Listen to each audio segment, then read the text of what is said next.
അപ്പോ പുലിമടയിൽ പിറന്നത് പൂച്ചക്കുട്ടിയാണെന്നർത്ഥം. ചുരുക്കി പറഞ്ഞാൽ അഖിലാണ്ടേശ്വരിയുടെ അവസാന പ്രതീക്ഷയും വെള്ളത്തിൽ വരച്ച വര പോലെയായെന്നർത്ഥം. അങ്ങനെ അങ്ങ് തള്ളിക്കളയാൻ വരട്ടെ. അവനെ അഖിലാണ്ടേശ്വരിയുടെ രക്തം.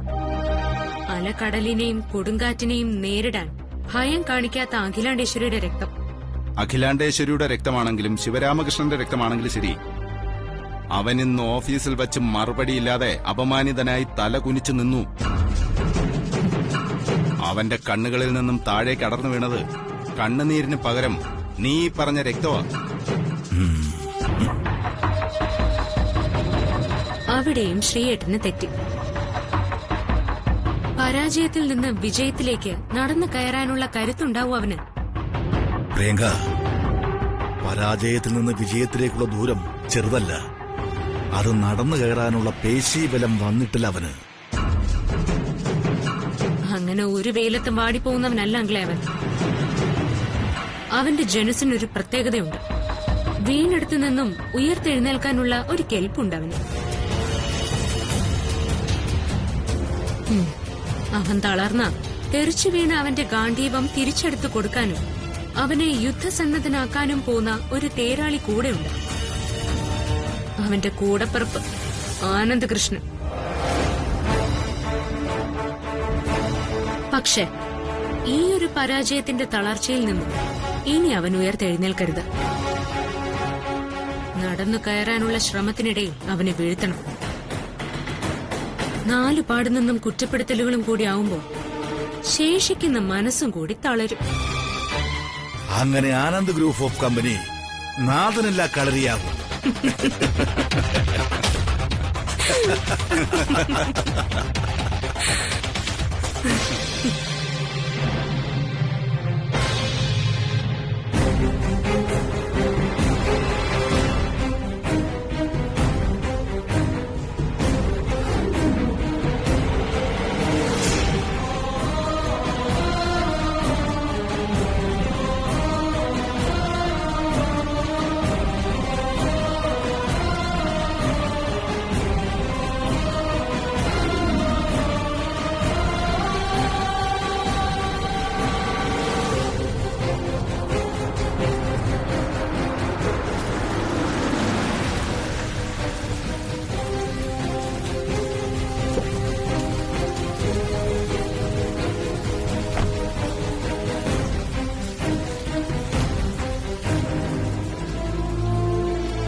എവിടെയായിരുന്നു നീ? ഞാൻ ഇന്ന് മീറ്റിംഗിൽ എന്താ നടന്നത്?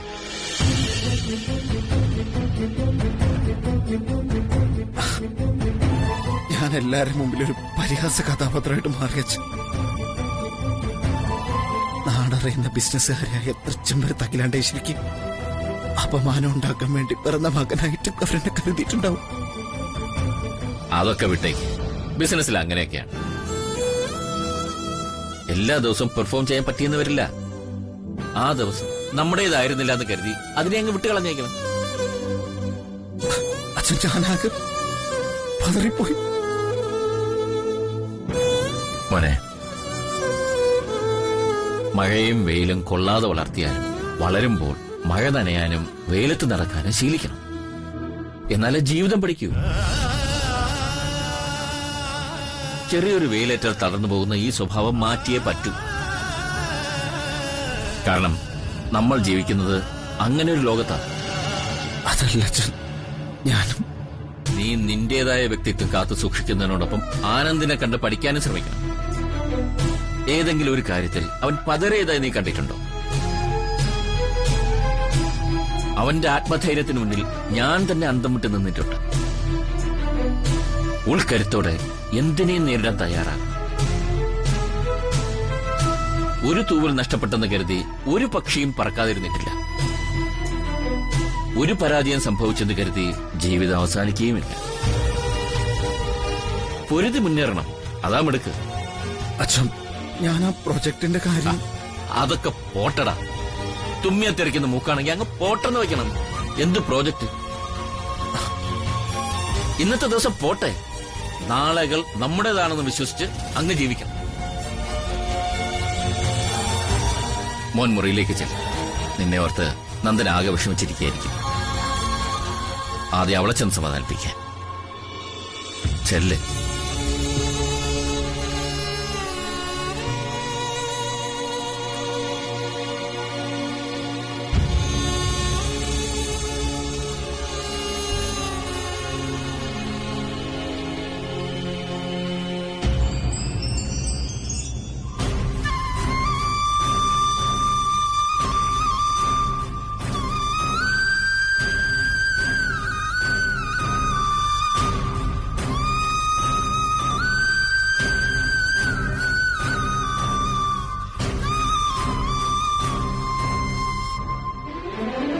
Sorry Nandana, really sorry. ഞാൻ കാരണം നിന്റെ കണ്ണുകൾ നിറയരുതെന്ന് എനിക്ക് നിർബന്ധമുണ്ടായിരുന്നു. പക്ഷെ അങ്ങനെ സംഭവിച്ചു. ഞാനാകെ തളർന്നുപോയി. നീ വിളിച്ചപ്പോ ഫോൺ എടുക്കാതിരുന്നത് മനഃപൂർവ്വം തന്നെയാ. എനിക്കെന്ത് പറയണമെന്നറിയില്ലായിരുന്നേ.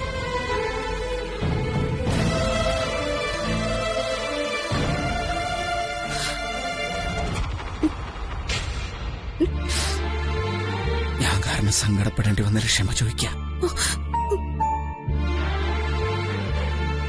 ഞാനല്ലാതെ വേറെ ആരാ നിനക്ക് വേണ്ടി സങ്കടപ്പെടുക?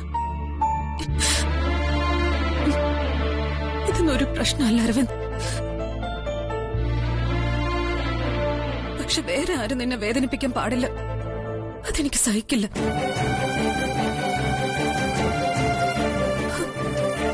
നിനക്ക് നല്ലൊരു ബിസിനസ്മാനായി മാറാൻ പറ്റും അരവിന്ദ്. എനിക്കറിയാം, നിന്നെ പോലെ മിടുക്കിയായിട്ടൊരു ബിസിനസ്സുകാരിക്ക് ചേർന്ന ഹസ്ബൻഡൊന്നും അല്ല ഞാൻ. സോറി.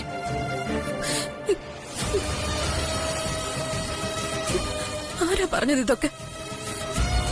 നീ എനിക്ക് ചേർന്ന ഹസ്ബൻഡ് അല്ലെന്ന്. നിന്നെ പോലൊരു ഹസ്ബൻഡിനെ കിട്ടിയത് എന്റെ ഭാഗ്യം.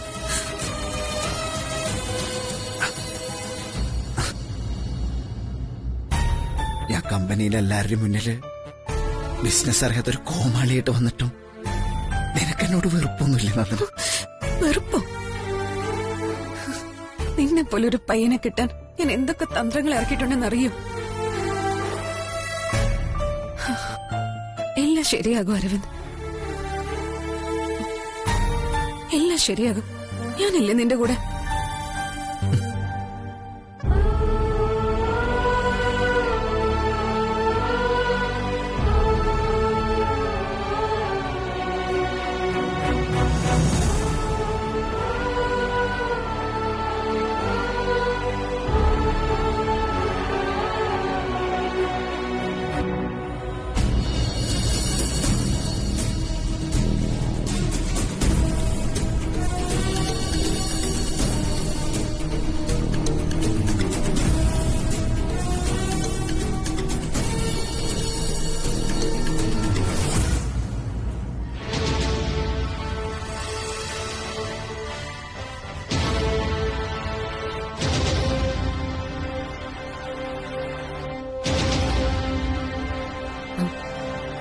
ആന്റി.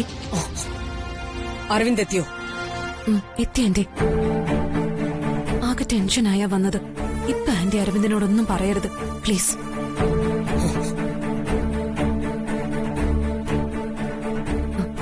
ആന്റി,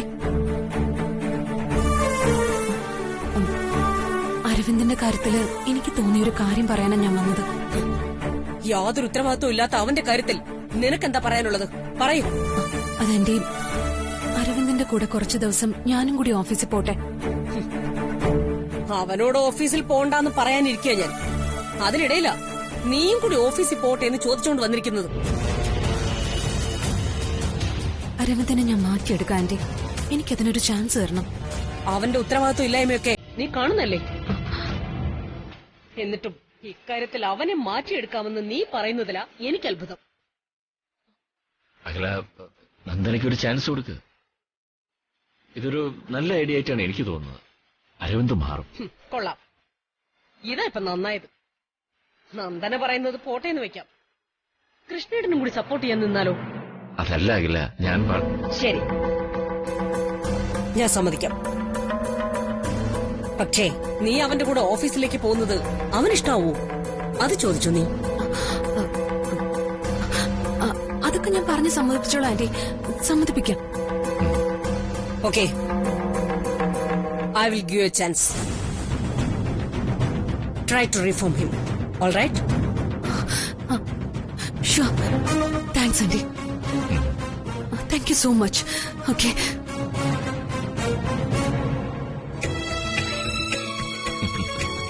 നന്നായി. എടുത്തടിച്ചതുപോലെ പറ്റില്ലെന്ന് പറയുന്ന ഞാൻ കരുതി. ഇങ്ങനെ വേണം. ഏതിനും ഒരു അവസരം കൊടുത്താലേ ഒരാൾ നന്നാവോ നശിക്കുമോ എന്ന് നമുക്ക് അറിയാൻ പറ്റും. ഗുഡ്.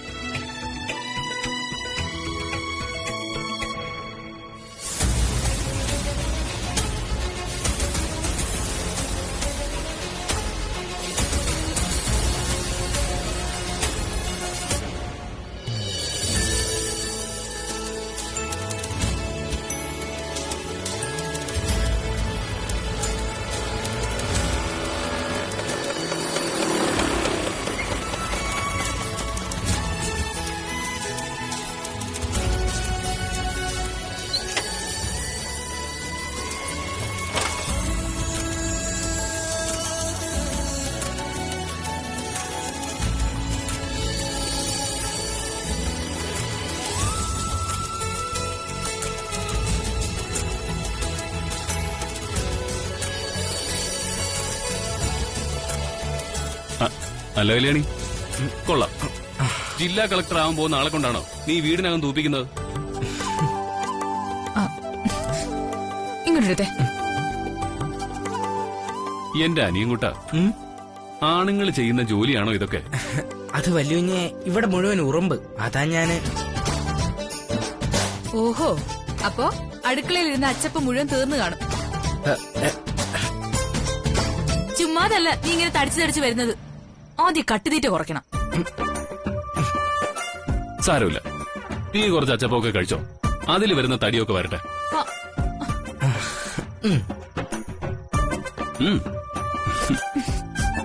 കല്യാണി, നല്ലൊരു സ്ട്രോങ് ചായ ഇട്ടുണ്ടോ?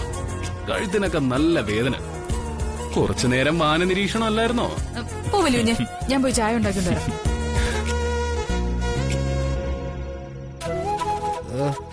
ഈ ചേച്ചിയുടെ ഒരു കാര്യം, വന്ന് കേറും മുമ്പ് ഞാൻ അച്ചപ്പെടുത്തുന്ന കാര്യം അറിഞ്ഞു. അയ്യോ അനികൂട്ടാ, ഞാൻ മറന്നുപോയി. ദാ മൊബൈല്. നിന്റെ ആ ഫ്രണ്ടില്ലേ അരുൺകുമാർ വിളിച്ചിരുന്നു. തിരിച്ചൊന്ന് വിളിക്കാൻ പറഞ്ഞിട്ടുണ്ടായിരുന്നു. ഇതാ ഞാൻ പറയുന്നേ, എനിക്ക് ഇവിടെ ഒരു ഫോൺ വാങ്ങിച്ചു തരാൻ. ആഹാ, ഇനി അതിന്റെ ഒരു കുറവും കൂടെ ഉള്ളൂ. ബാക്കി എല്ലാം തികഞ്ഞു. അതവിടെ നിക്കട്ടെ. ചേച്ചി എന്തിനാ ഞാൻ അച്ചപ്പെടുത്തുന്നവരും വല്യുവിനോട് പറയാൻ പോയത്? അതോ, നീ ഒരു കൊച്ചുണ്ണികൃഷ്ണനാണെന്ന് വല്യുഞ്ഞും കൂടി അറിയട്ടെ. ഭഗവാൻ കൃഷ്ണൻ വെണ്ണ കെട്ടി തിന്നപ്പോ എന്റെ അനിയും കൂട്ടി അച്ചപ്പം കെട്ടി തിന്നു. അച്ചപ്പ കള്ള പോയിച്ചി.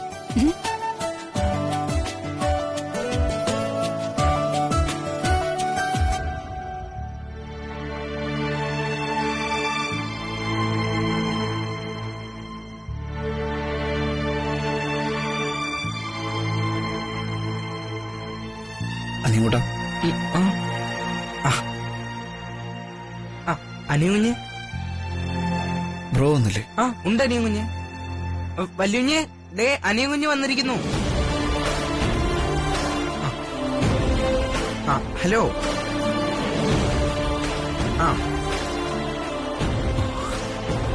അരവിന്ദ്, നീ എന്താ അവിടെ തന്നെ നിന്ന് കളഞ്ഞേ? എന്താടാ, എന്താ നിന്റെ മുഖത്തൊരു വല്ലായിക? എന്തു പറ്റി? ഒന്നുമില്ല. എന്തോ പ്രശ്നമുണ്ട്. എന്താ? ഇനി എന്റെ കാര്യത്തിൽ ചൊല്ലി എന്തെങ്കിലും അമ്മയോട്? അങ്ങനെയൊന്നുമില്ല. എന്താടാ, എന്താ നിനക്ക് പറ്റിയത്? എന്തിനാ അനിയും കുഞ്ഞെ കള്ളം പറയാൻ നിക്കണേ? ഈ മുഖം ഒന്ന് വാടിയാ വലിയ ഞപ്പഴേ വായിച്ചെടുക്കില്ലേ? ദാ ചായ. അനിയും കുഞ്ഞിനൊരു ചായ എടുക്കട്ടെ.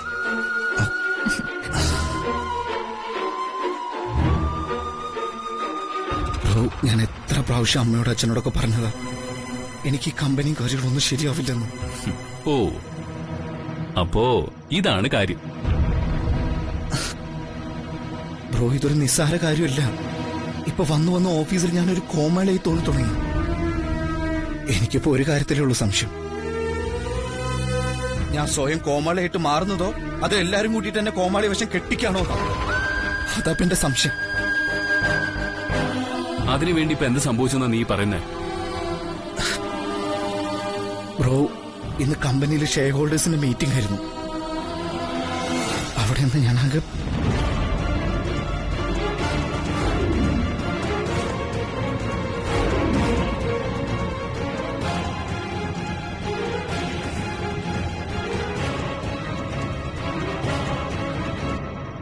ഇത്രേ ഉള്ളോ? ഇതിനാണോ നീ ഇങ്ങനെ ഡെസ്പായി വന്നിരിക്കുന്നത്? കുഞ്ഞെ ദേ ചായ കുടിച്ചേ. ബ്രോ, നിങ്ങൾ പറയുന്ന പോലെ അത്ര നിസ്സാരമല്ല ഈ പ്രശ്നം. ദേ ചായ കുടിക്കാൻ കുഞ്ഞെ. അമ്മ പറയുന്നത് നീ കേട്ടിട്ടില്ലേ? വിജയവും പരാജയവും ഒക്കെ സാധാരണയാണ്. പരാജയപ്പെട്ടവരെ ബിസിനസ്സിൽ വിജയിച്ചിട്ടുള്ളൂ അരവിന്ദ്.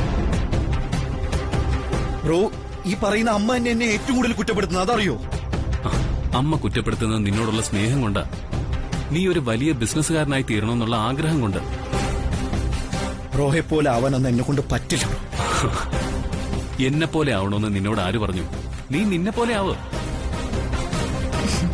എടാ, നീ ആരാണെന്നും നിന്റെ കഴിവുകൾ എന്താണെന്നും നിനക്ക് മാത്രം അറിയില്ല. അതാണ് ഇവിടുത്തെ പ്രശ്നം. നിന്റെ കഴിവുകളെക്കുറിച്ച് ഞങ്ങൾക്കറിയാം. നീ ആദ്യം നിന്നെ തിരിച്ചറിയാൻ ശ്രമിക്കുക.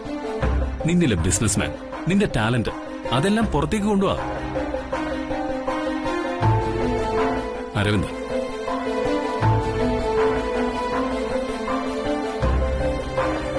നീ ധൈര്യത്തോടെ ആത്മവിശ്വാസത്തോടെ മുന്നോട്ട് പോ. ബിസിനസിന്റെ കാര്യത്തിൽ എനിക്ക് നിന്നെ വിശ്വാസമാണ്. നിന്റെ ശരീരത്തിൽ ഓടുന്നത് തൃച്ചംബരത്തെ അഖിലാണ്ടേശ്വരിയുടെ രക്തമാ. ബ്രോ, അതൊന്ന് പറയുന്ന വലിയ പറഞ്ഞതൊക്കെ കേട്ടല്ലോ. എന്നാലേ ചായ കുടിക്കുന്നെങ്കിൽ കുടിച്ചിട്ട് ഗ്ലാസ് ഇങ്ങ് തന്നിട്ട് പോവാൻ നോക്ക്. അതല്ല ബ്രോ, ഞാനൊന്നും ചെല്ലല്ലേ. Good night. പോ. ഇവിടെ നിങ്ങളൊന്നും പറഞ്ഞിട്ട് കാര്യമില്ല.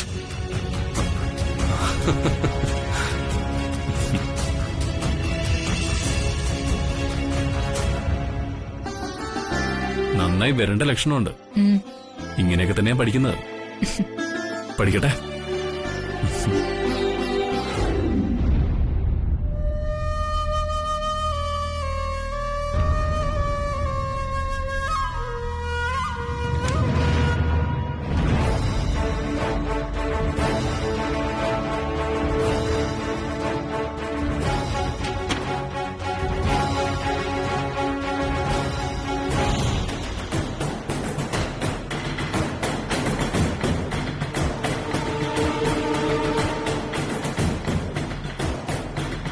ദാസ്,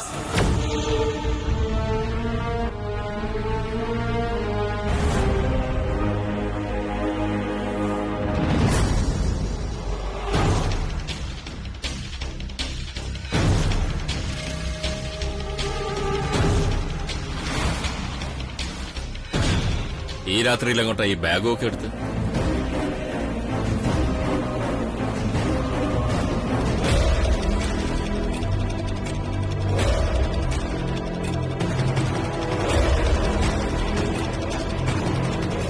ഔട്ട് ഹൗസിലേക്കാണോ? ആണെങ്കിൽ നന്നായെന്ന് ഞാൻ പറയും. സ്വന്തം മക്കളെ വേദനിപ്പിച്ചുകൊണ്ട് ഈ തൃച്ചംബരത്തല്ല, ഔട്ട് ഹൗസിൽ വേണം ദാസ് നിൽക്കാനെന്നാണ് എന്റെ അഭിപ്രായം. സാറിനോട് കള്ളം പറയാൻ എനിക്കാവില്ല സാർ. ഞാൻ പോകുന്നത് ഔട്ട് ഹൗസിലേക്കല്ല, ഈ നാട്ടിൽ നിന്ന് തന്നെ മടങ്ങുകയാണ് ഞാൻ. സാർ എന്നെ പോവാൻ അനുവദിക്കണം. അനുവദിക്കാം. ഒരു ഉത്തരം കിട്ടിയാൽ മാത്രം. ആരോടും ഒന്നും പറയാതെ ദാസ് വരുന്നു, ആരോടും പറയാതെ ദാസ് പോകുന്നു. കുറഞ്ഞപക്ഷം തൃച്ചംബരത്തെ ഗൃഹനാഥൻ എന്ന നിലയിൽ ദാസ് എന്തിനാണ് വന്നതെന്ന് എന്നോടൊന്ന് പറഞ്ഞിരുന്നെങ്കിൽ കൊള്ളാമായിരുന്നു. അതിനുദ്ദേശമില്ലെങ്കിൽ എന്റെ അനുവാദമില്ലാതെ തന്നെ ദാസിന് പോകാം. ഫോർമാലിറ്റീസ് ഒന്നും വേണമെന്നില്ല. അതിന്റെ ഉത്തരം ഞാൻ പറഞ്ഞാലോ?